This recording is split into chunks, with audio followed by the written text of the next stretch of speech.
New on Curiosity Stream. Just because it hasn't been done before doesn't mean you can't. Watch Earth's greatest minds forge our path to a better tomorrow. It's engineering the future. And Jaws, Star Wars, The Godfather, E.T. The biggest movies have even bigger music. From King Kong to The Dark Knight. See how musicians scored Hollywood's greatest hits on great film composers' music of the movies. Watch now on Curiosity Stream. Annual plans are $20, just $1.67 a month. Visit curiositystream.com. This podcast is brought to you by the Washington State Department of Health. When we think about the COVID-19 vaccine hesitancy in the Black community, let's remember, it didn't happen by chance. It's justified in history. But the will to change the narrative is strong today, and our people are lending their voices to the conversation. We're sharing our stories and the reasons that made us choose the vaccine so we can lead the way for others to make a well-informed choice too. To hear our stories, visit hereforuswa.org. What's up? It's your boy, The Ted Smith. Thanks for listening to the Men's Room Daily Podcast. Want more? Check out the greatest podcast in all the land, The Podcast. Be sure to subscribe and listen to a brand new episode every Tuesday night. The shenanigans continue. This is the Men's Room with Miles and Thrill. 99.9 KISW. Rye Castle on the way. Once again, we'll sit and spin. New year, new you. The top 10 greatest workout songs of all times. That is on the way after emails on our question. Why should we not be talking to you right now? 206-421-ROCK. Hello, Nick. Welcome to the Men's Room. Liquor and whores, gentlemen. Liquor and whores.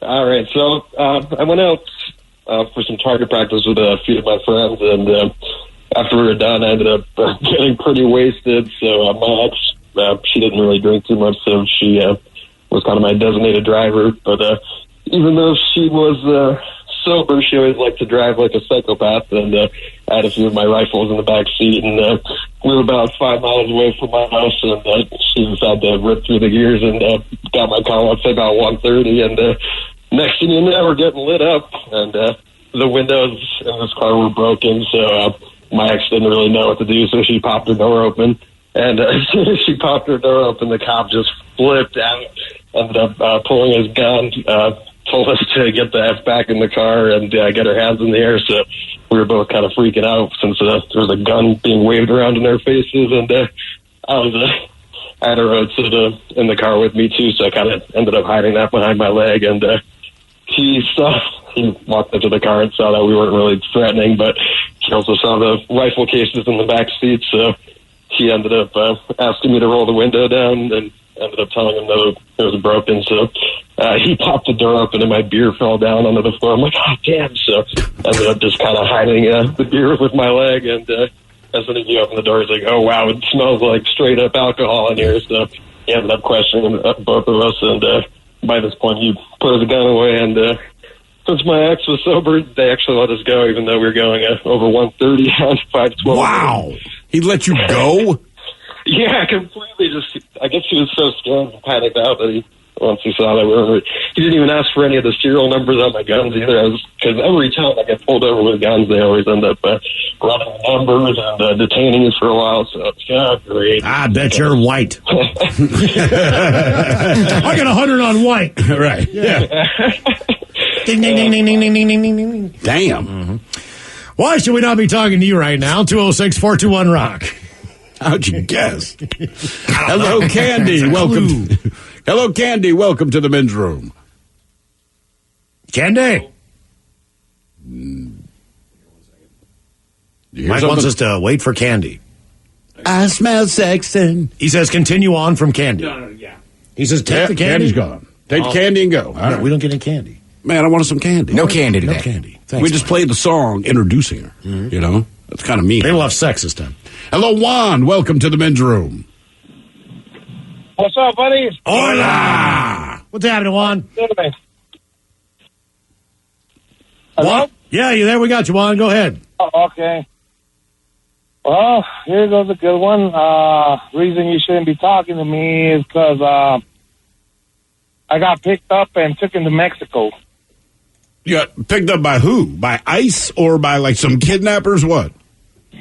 Well, at the time, I just started hanging around with my friend, and 1,000 pounds went missing. I had no idea, and it was his deal, and They picked us up, but he had nothing to do with it, with the missing part. You said, 1,000 pounds of cocaine? No, weed. Oh, weed. All right. No, yeah, no. So where did they take you? Right there. This is, it was right there where my dad grew up. Well, last time I talked to your dad, he was living in Juarez. Where's he now? No, they took me across the border right there, Douglas, Arizona border with Mexico. Okay. Oh, sure. A little town called Agua Prieta. All right, so when they take you across the border, what are you thinking is going to happen? What's the conversation like? It was just quiet. I was like, well, that's it. You know, I had nothing to do with it, but my friend kept telling him he's got nothing to do with this. He has nothing to do with this. It's my deal. And they let him come back. And when he came back, his cousins were already there waiting, who had done the deal to buy it. They had the cash and everything. And that's how they knew it wasn't him. Okay. So I'm assuming they let you go and they let your buddy go as well? Yeah, well, he called before because his cousins jumped on those two dudes that took him back. And my friend called over there and said, you let him come back. You bring him here now, or these two, mother effers are done for here. That's comforting. Yeah, so they brought me back. I guess you don't hang with that guy anymore, right, Juan? No, yeah, after that, I became real loyal to him. Of course. Okay. All right, fair enough. Yeah, because he could have just left me over there. All right, fair enough. Yeah. Okay. I mean, that's one way to make a more solid friendship. Well, I got kidnapped with them, but hey, taking to Mexico. And they're going to kill me for a drug deal that went wrong. I had nothing to do with it, but I'm like, yeah, this is good times. Why should we not be talking to you right now? And it was Juan's dad that got him out of that, right? But it says cousin. Or his cousin. He said he was close to where his dad grew up, I guess. All right. Close to where his dad grew up, right? But I guess they didn't call his dad and say, hey, man, we're about to kill your son. Just thought you should know.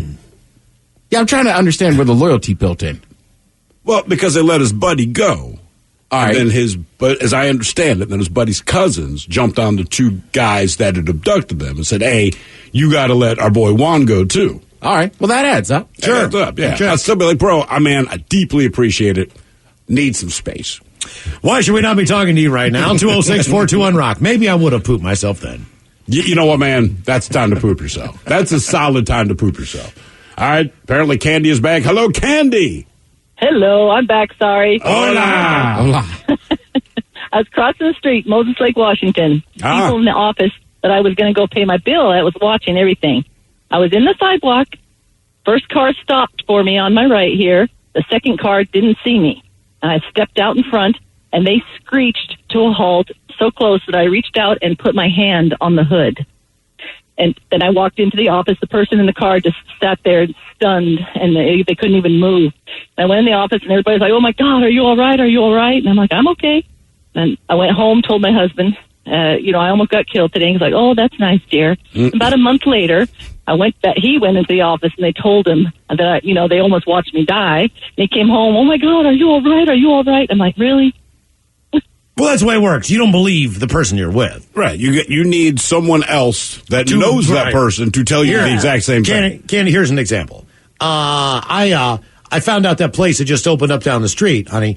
They apparently have really good pizza. Oh, really? Who told you that? Just what I've heard. A couple friends went there and got pizza. I don't really want that pizza. Okay, fine, whatever. I'll go get it on my own. 2 weeks later, go by. She'll come up to you and go, did you hear about that new pizza place down the street? I had 3 friends who went there and said it was fantastic. Do you want to go down there and get a pizza tonight? You go, oh, so it's not me. No, it's not you. You need a voucher from somebody else. That is correct. Directions and food. Yeah. If you give those aren't the right directions. Yeah. Jesus Christ. Then if the friend calls and says, oh, yeah, you want to take this way. Even though word for word, that is what you said, now it is truth. Mm-hmm. It's an amazing thing. That's why I just stopped saying stuff like, nah, whatever. Why should we not be talking to you right now? 206-421-ROCK. Hello, Charlie. Welcome to the men's room. Greetings, bitches. Hola. You should not be talking to me right now because I had a young man shoot at me with a revolver that was loaded so hot that after it was all said and done, the ballistics nerd said this thing should have exploded in this guy's hands. Sounds like a great the weapon. vest caught it. Your what caught it? Vest. Vest. You had a bulletproof vest on? Yeah, I was a military policeman in the Marine Corps. Okay. All right, yeah. Thank God. Why was this guy shooting to at this you? day, I have the plate out of that vest, and there was a bullet stuck to it. Yeah, I would too. I'd keep that, man. Why was this guy shooting at you in the first place?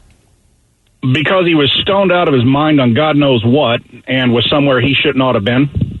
Okay, so you go, to approach him, and, I mean, do you talk to him first, or does he just rip out the gun and he's ready to go? Well, we got called because there was a man with a gun in a residential area aboard Camp Pendleton.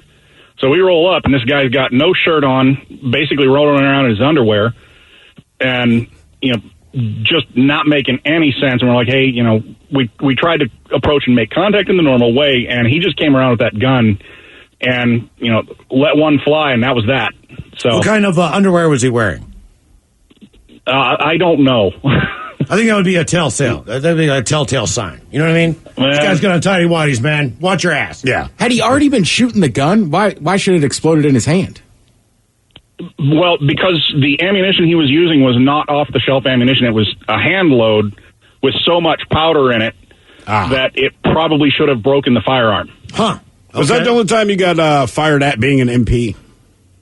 No. I did a combat tour in Somalia. Okay. That's fair. I mean, but that makes sense to me. Right. That's specifically that's why you're there. You know what I mean? Like Camp Pendleton, you're there just because you got to be there. Right. Well, Camp Pendleton spans most of the distance between L.A. and San Diego. So you find at the time, this is all prior to 9/11, the base was basically open to pretty much anybody who wants to come aboard, during peacetime. And it's like 100 miles of fence, so it's not like you're watching all that all the time. So you would find these gangbangers who just wanted to be out of town, out of sight for a little while. They'd go hide out at Camp Pendleton because who's watching? Oh, all right. Okay. Makes sense, though. I mean, but you'll find that anywhere. If people want to get out of sight, there's any destination you can go where you're going to be at least out of the eyesight of people, that's where they go. Sure, I would get a job at a Radio Shack. You know what I mean? No one would find me. Right. That's what I would do. I would just apply a Radio Shack and I'd work there. Come on, man. I got a lot of drugs. Meet me at my job. Yeah. I work at radio. Nobody's coming in. No one cares. You kidding me? Actually, I tried that once, man. Years ago, we're doing the Sunday brunch at this restaurant. No one had come in. We got like 15 minutes before we're going to close. But before those 15 minutes hit, we were pretty convinced no one's coming in today. It's going to be that day. No big deal, man. They broke out all this wine from the front of the house. We're chugging beer. We're doing shots. There may have been some underage drinking with some people. And then this 12 top comes in. All right. And this is, it's like 8 adults and 4 kids, but they're young kids. The entire staff is effed up. I mean, we are all messed up. And we're just like, man. But we've got to do this. We got to take the order. So we had this bus boy that's working with us, and he was getting messed up. He was underage. He had been drinking red wine, but he wears a white shirt for the shift, and he had spilled a lot of it down the front. No big deal. You explained it away. He just spilled it, whatever. I mean, it spilled out of his mouth. But I remember he walks into the kitchen, and dude is convinced that they're going to call the cops. He's going to go to jail. And it reminded me of the kid from, was it Fast Times at Ridgemont High, when they messed up his car. Like, oh, man, he going to kill you. He going to kill me. He going to kill us. That's his whole thing. Like, oh, my God, they're going to call the cop, man. They're going to arrest me. They're going to beat me. They're going to shoot me. I'm like, bro, you need to get it together. 1, 2, no, they're not going to call the cops. Just don't go out to the table. Like, you cannot physically just stay here. The waitress was hammered. My other cook was hammered. It was a horrible. The point being this. Just don't assume people are not going to show up, even if no one has shown up. That was my life lesson on that. Like, man, party when you are closed. Do not assume no one's going to come in. Why should we not be talking to you right now? 206-421-ROCK. Well, they had noticed if you guys had locked up already? Yeah, they would know. I mean, because the sign was clearly there, and we could have closed, but, like anything, people will call and complain, and then we'd be in trouble. So, all right, man, whatever. We basically cleaned up everything. It's like we just need to physically be open for 50 minutes. No one's been in all day. No one's going to come in. And here's a 12 top. Isn't that lovely? We're drunk. Yay. Hello, Cameron. Welcome to the men's room. Hola. Hola. Hey, guys, I've been listening to you guys for like 10 years, and I've been dying to get on the radio and talk to you, but I'm usually too busy working. Oh, this is a great topic. If you're going to call in, tell us about when you almost died. I was just saying, I almost died. They finally hit one I can answer. Heck yeah. So I got a story for you. I was out with a group of friends on the Green River over by Flaming Geyser. You guys know where that is? I don't think I do. Well, the Green River, you guys heard of the Green River Killer, right? Obviously, sure. You guys, yeah. So, yeah, I'm floating on that river, and in the middle of April, it's really, really tall. It's running really high because you get all the snow melt coming off the glacier and stuff. Everything feeding into it. So, a bunch of friends of mine and I decide to jump in the really high running water and go for a float. Getting in there, I was kind of hesitant because it's running so high, but we decided to go for it anyway because we'd had a few, and we want to go for a ride. We got all the way out there. We're going to do it. I also brought an open-faced kayak meant for, kind of cruising on the sea, not for in the bay and stuff, not for going on a river. This is not a river kayak. So I'm in this kayak, and everybody else is on these tubes, and we're about 3 hours into our float, and this river has just been tearing us up. We've, lost a bunch of stuff, lost a shoe, lost a couple other things. And there's a gal there that I've been kind of hanging out with, and she's really the main reason why I went out there anyway. And we come up to this log jam, and it splits off into a Y. And I see it, and I'm like, okay, everybody get on the right side, move over right now. That left side looks like it goes under. And one of the stragglers kind of wasn't paying attention, so I paddle up on my kayak to push her out of the way. Well, you guys know if you push somebody in water, you kind of go the opposite way. Sure. I got stuck going down the left side of the Y, where basically there's a log that sits right on top of your exit point if you were able to, and it dumps you out of your tube or kayak or whatever you're in. And I get dumped out upside down, tangled in a line that I had dragging behind me underwater. For how long? I thought I was going to die. How long were you under? I can't tell because to be honest, I saw a ghost. Like I saw it and it told me, this ain't your time. Look up and go up. It told me to look up. So I opened my eyes under the water and I saw the light above me and I went for it. It was the only thing that I could do. I went into survival mode. It was crazy. I've heard so many stories of people, accidentally getting sucked under those things and the water was moving. So nobody pulled you out? You just had the instinct to look up? Yeah, well, nobody could. The river was I want to say 50 yards wide at this point, and it kind of did like a U-turn, and all of these logs were jammed up on this U-turn, and then it had this one Y that came out. So if you got stuck on that left side, you're going down. And basically, I saw it coming. I was thinking maybe I could get over it, but as soon as I flipped underneath, everybody got to the shore and was just standing there looking. Was that the end of the float ride for the day? Pretty much. Yeah. We hooked it. How long after that? Did everyone think you were going to die? I mean, when you finally get to the shore and everyone's standing there watching you, and you realize no one has made an effort, what are the kinds of things they said? You all right, man? Dude, everybody was I was in shock. I got to the shore and I puked. You deserve to be in shock. You were the one underwater. Did you puke because you swallowed water? No, dude, I puked because I exerted so much strength getting out of underneath that and getting free of that line and then climbing to the top of the log. It was a lot. I've never been in that position where I've had that much force of water pushing up against me or anything. That's where crazy. I could barely move.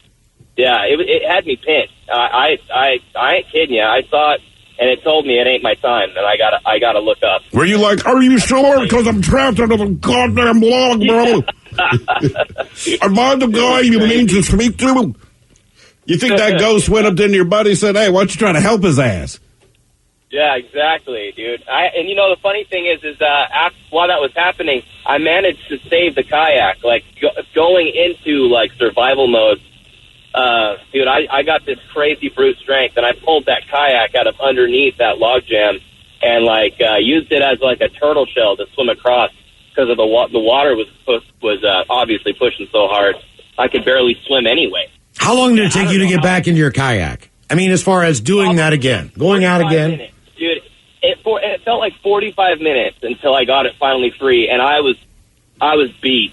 Dude, the only reason why I had to get it back is because I borrowed it. And I borrowed it from my brother. Oh, yeah.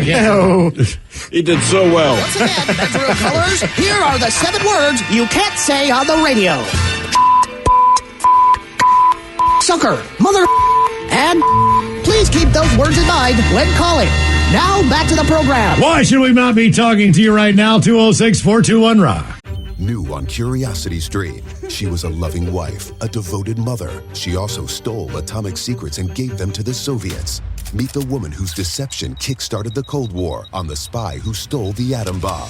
And what if they catch you? Then I shall be shot. They're coming! Come back! relive history's most death-defying escapes. It's Impossible Escapes, Civil War. Watch now on Curiosity Stream. Annual plans are $20, just $1.67 a month. Visit curiositystream.com. This podcast is brought to you by the Washington State Department of Health. When we think about the COVID-19 vaccine hesitancy in the Black community, let's remember, it didn't happen by chance. It's justified in history. But the will to change the narrative is strong today, and our people are lending their voices to the conversation. We're sharing our stories and the reasons that made us choose the vaccine so we can lead the way for others to make a well-informed choice too. To hear our stories, visit hereforuswa.org. Hey, all of it, y'all. Thank you so much for listening to the Men's Room Podcast. And thanks to our pals at the Advocates Law Firm for being great partners. Yes, even you, creepy Kyle. Seriously, though, if you'd been injured as a result of somebody else in your car, on your bike, walking across the street, talk to our friends at the Advocates Law Firm and let them help you out. Yeah, they're the best injury lawyers around, and they want to make sure that you're not taken advantage of. Plus, your first consultation is free. It's simple. You get injured, the advocates get results. Contact them today at advocateslaw.com. You're in the Men's Room. 99.9 KISW and KISW HD1 Seattle. Moving on, Bristol Mountain in New York ski lift had a scary ride. Thankfully, some quick-thinking people kept her from getting pretty hurt there. Woman had slipped from the ski lift Sunday and was left dangling above the mountain. And it kept dragging her up the mountain. Yeah. Until they figured out that she was hanging from the ski chair. It's terrifying. That is just... Did you see the video of it? Oh, yeah. Yeah. They basically pulled out a tarp. Mm-hmm. A bunch of people got below, and then she fell into that tarp. She ended up being okay. They're like, just let go. And she was not willing to let go because I don't know. I understand her thought process, you know. It looked like the old school circus. When they pull out that big round thing, oh, right, they're going to catch a clown or something. Well, sometimes that's, to me, the weirdest part. People find peace with that. Going up on a chairlift, it's snowing. You're the creaking is nice. And the cracking of the lift and everything else. And I'm just like, oh, God. And then I look over at the 5-year-old next to me. He's going, and I'm going, oh, God. The chairlift doesn't bug me. I thought it was going to bother me. I ended up being okay with that. I mean, I understand my situation, and I'm playing it very, very, very safe. But I'm like, I don't care if I'm in a goddamn gondola. It's all closed in. I'm still like, look at this. I feel different with a gondola. These cables, only because gondolas tend to be higher than chairlifts. Oh my God! There's one in Whistler. You get up there and like you can look down and literally like just see like, oh, there's a black bear. There's a grizzly running. You know what I mean? You're just like, what am I doing out here? Well, dude, like at Crystal, they have a gondola there now, but like that, they used to just be a chair that went all the way to the top, and that was by far one of the scariest things I ever did. How long did it take to get up there? It seemed like hours. Right. And the guy I was with, we were not very good. We shouldn't have been up there. Right. It's like the sky. But you don't realize that till you get there. Oh, of course. Yeah, once you get to the top, you go like, I picked the wrong diamond. I like the kind that just stay flat, like at the fair. You know what I mean? It's just a sky ride. You get in there, you go over top of the park, you look down and go, I'm not riding that. No way. That's one thing I do now, man. I says every ride I'm not going to get on. Why should we not be talking to you right now? 206-421-ROCK. Hello, Randy. Welcome to the Men's Room. Hey, guys. How you doing today? Hola. Long-time listener, first-time caller. Welcome to the show. Appreciate it, man. So my story starts with a family vacation. So I'm a military kid, just like the guy who was just talking about Camp Lejeune and Pendleton and all of that. So we were actually leaving Pendleton, California, and we were moving to North Carolina. So Mom, this is before the internet. She was just telling me this story not so long ago. She spent 3 months planning this trip. She went to the library, got the brochures, like all this stuff, right? So my part of this story, almost 4 of our family members died on this trip. Almost or did? Almost. Okay. All right. Quick quick part of the other people. My little brother got heat exhaustion in Nevada and almost died. My mother broke her leg in the Grand Canyon and got airlifted out. And my stepfather at Moon Lake steps on a size 1 fishing hook. Okay. Now, my part, you guys love to talk about where you like to just lay in the inner tube and, kind of roll down the river. Sure. So I'm about to shatter your dreams here. So we're in the Guadalupe, which is supposed to be very timid. Anybody can ride in it. And we're in the inner tubes that have the sealed bottoms. So I've got my legs kicked up. I got my Converse off. And I'm just chilling. And the guide says, hey, everybody get to the right. We're coming up to the rapids. So here I'm paddling, trying to get to the right. Unfortunately, I got caught in the current. So I get pulled between 2 islands, Class 5 rapids, get flipped over and dragged under the island. Under the island? Under the island. So what saved me is there are roots. So I'm reaching, trying to grab roots. All I'm seeing is like these colors and all this kind of light flash before your eyes kind of thing. And I'm grabbing roots and they're breaking. And I finally snatch, I guess it's the last chance, and I snatch this root and army climb under the island on top of this island.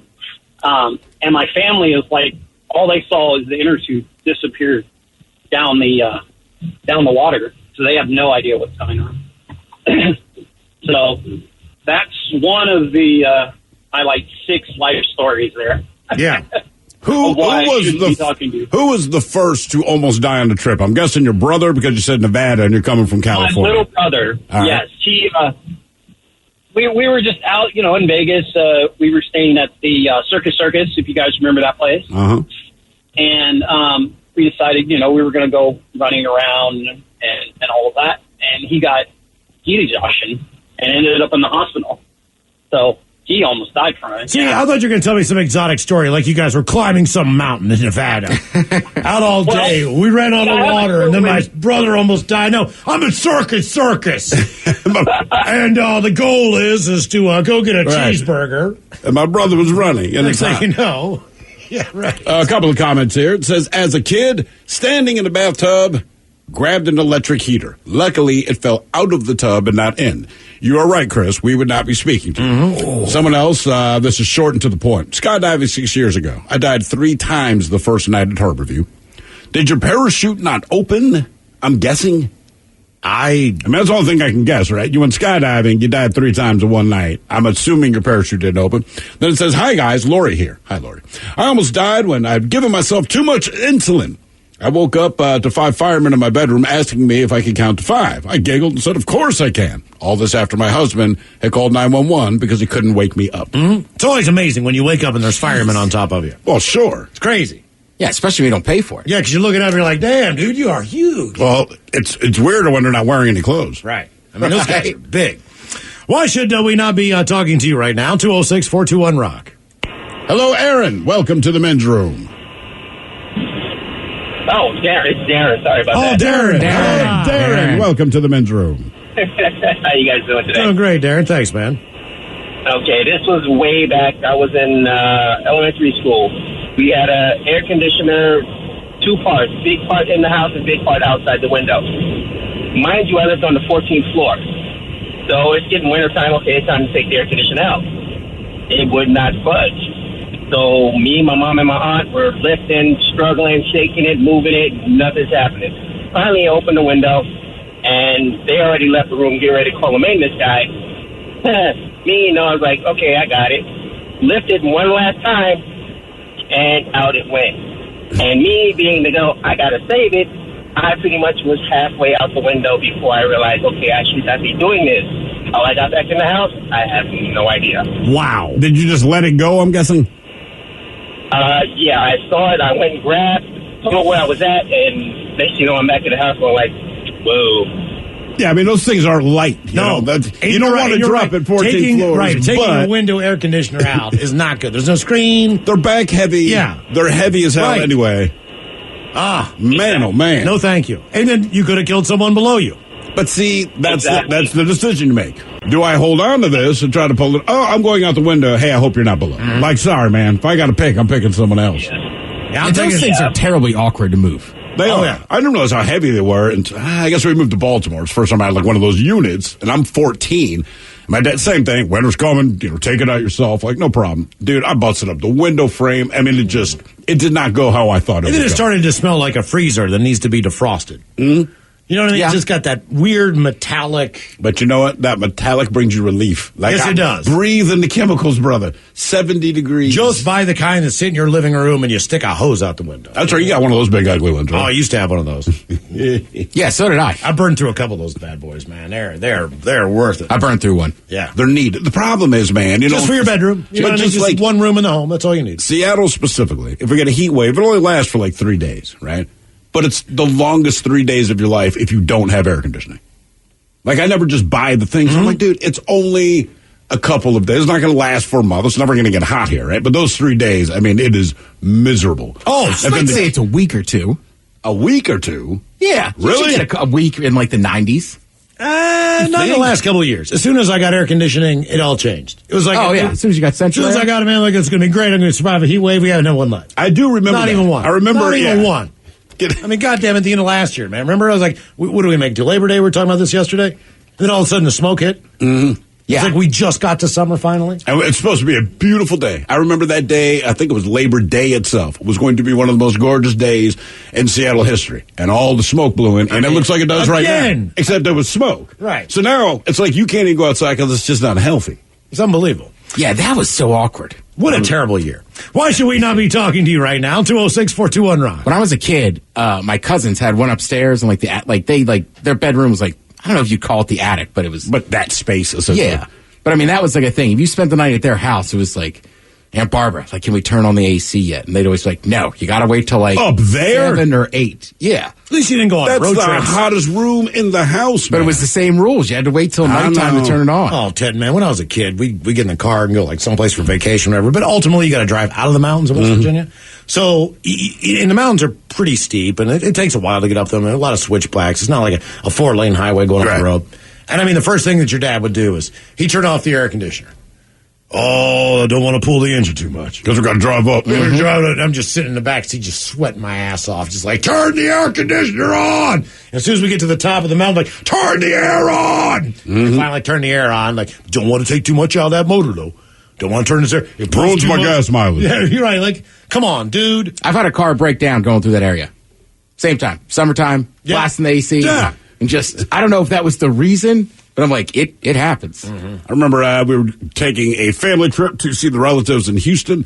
We made it to just outside of Oklahoma City, but it is so stupid hot when you get to that part. I mean, Is this where your mom melted down?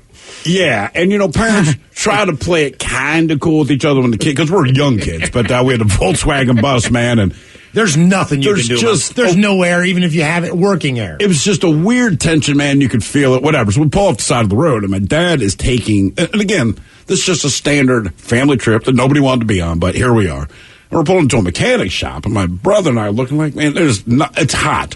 We know it's hot, but the way my parents were, you were not going to voice your issues with that, because they're like, we're all hot. Is that a problem? Right? So we found out later, because looking at my dad, like, there's nothing wrong with the car. I said, look, man, your mother's breaking down, and these are the words she spoke to me. You can replace the effing air conditioner in this goddamn Volkswagen piece of S, or you can buy me a plane ticket home. And he said, it's just cheaper. So and the thing is, but we got stuck there for a couple of hours. Right. And nobody wanted to be there. But it's just one of those deals. And even when you sat down to eat lunch, Mom wasn't mad at us, but there's still just that she has snapped. Something inside of her is internally snapped because of the heat, and it is brutal, and the humidity is ridiculous. There's just this look on her face where it's like, do not say anything to this woman right now. She will kill There's nothing worse than being on a road trip and having something majorly mechanically go wrong with your car. I think it's not worse, even major. Just anything. It just sucks. I was in Golden, Canada. All right? My tire, boom, Where gone. the hell is that? It's like in between Banff and I don't know. So middle of nowhere. It's in the middle of freaking. All right, yeah. Kelowna. I don't know. Anyway, so, but, I go to a Canadian Tire Center. Like Canadian Tire. So pull in, and I mean, it's exactly what you think it is. Like, ooh, would you like some coffee, sir? Would you like this? Would you like that? Why are you here? What's going on? Right. What's this?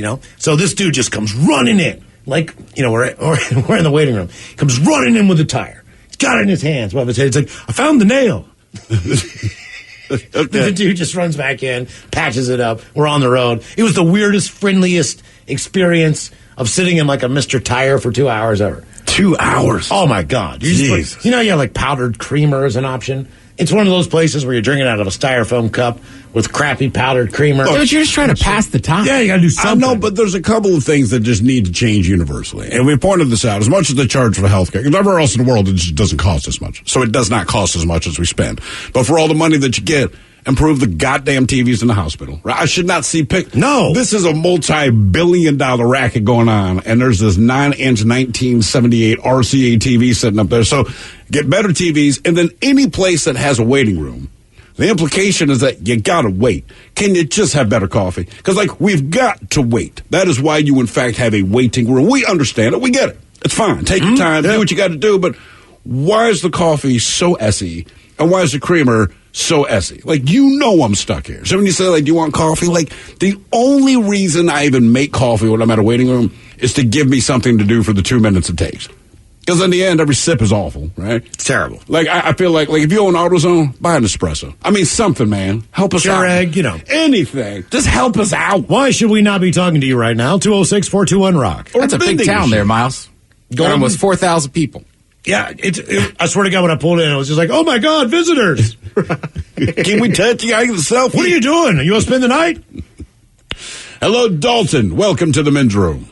Hola, gentlemen. How are you doing? Hola. So, my story starts with me and my friend working construction in, ironically, Oklahoma, which you just got done talking about, building the new stadium down there that is replacing the old stadium. And it has a hockey arena in it and everything about that. So, being iron workers, we're big old tough guys, right? And in the boom lift, there is me and my buddy with our harness on, clicked in, and all of our tools on us, which adds maybe about 50 pounds each to us. And we're already 225, 250, and the lift only allows a max of 500.